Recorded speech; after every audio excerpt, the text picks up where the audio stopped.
Hey guys, how you doing? This is Manga, etc. and I'm here today to bring the review for One Piece episode 1045, a mostly action-packed episode. There was like a little, I think it might have been just one scene really, of no action in it, but like I said, majority was an action-packed episode. So let's talk about the scene that just didn't have no action in it whatsoever, and then we'll talk about the rest of the good stuff.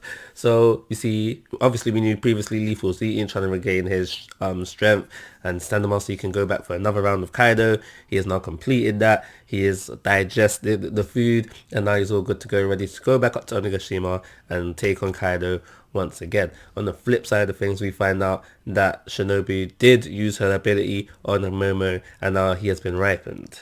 He is a big man, he's a big boy, and do we know if he could be able to turn to a bigger dragon because of this? Hasn't been shown yet, but it's most likely going to be the case. So one thing that you should notice is that they don't fully reveal Momosuke. For anime only watchers, why do you feel that is? When it's happened in the manga, I had my own sort of kind of thought process around it, and if I start talking about my thought process, it's gonna give away what it is. So I'm gonna leave it at that. So let's talk about the fights. So we had the fight of the ninjas.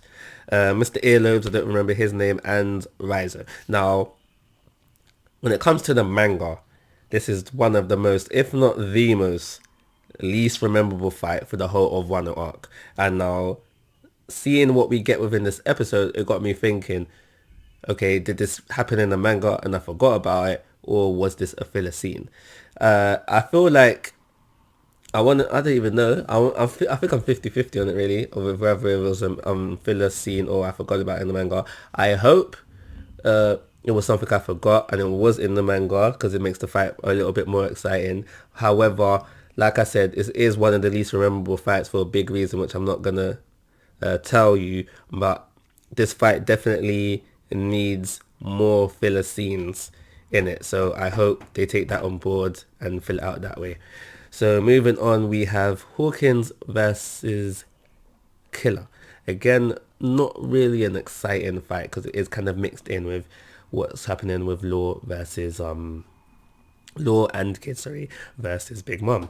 And it's basically Killer having a very easy time with Hawkins, tearing him down. We know how his ability works, tearing him down, until he's only got one doll left and we find out, oh my gosh, this doll is connected to Kid. So now we have a slight problem with how is Killer going to be able to defeat Hawkins without defeating his captain as well. Don't worry guys, it gets sorted. It gets sorted, that's all I'm going to say. But yeah, again, it's one of the least memorable fights. If all the fights within this episode are like at least in my top 10 least memorable fights for this arc, so I was really invested in seeing them animated. Yes, it does make the fight more exciting than rather than reading it, but my other point still stands. So when you have in this episode, it was really more Kid versus Big Mom. Law just seemed to be watching. He didn't do much of anything. I think he like blocked one attack from Big Mom, but yeah, it was mostly Kid. Him showcasing his Devil Fruit ability, him not showcasing the ornament haki.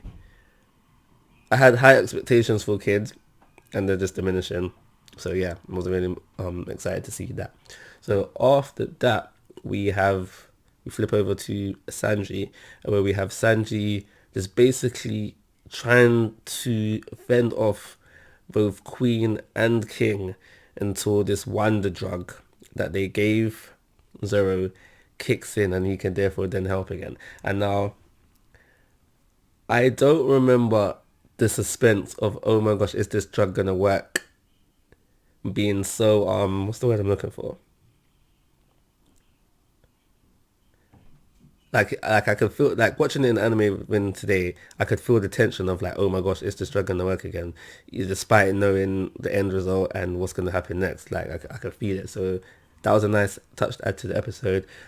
We see Sanji just seemingly kick about Queen, making me think, at least more so in the anime, that when he can actually concentrate on the fight, it'll be like a cakewalk for him, and he outright admitted that he can't deal with both of them, king and queen, at the same time. Rightly so. Essentially, you just one man, and you got ways to go. Maybe at the end of the series you can do this, but no, not right now.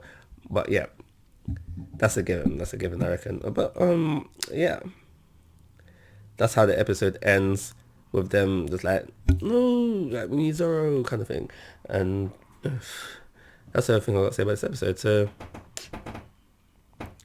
if we had more excited action, I probably would have given it a higher rating, but we didn't. So 3-star rating. Like always, guys, I'm asking for your thoughts and opinions. If you haven't already, please go to my YouTube channel. But most importantly, take care. Have a nice day.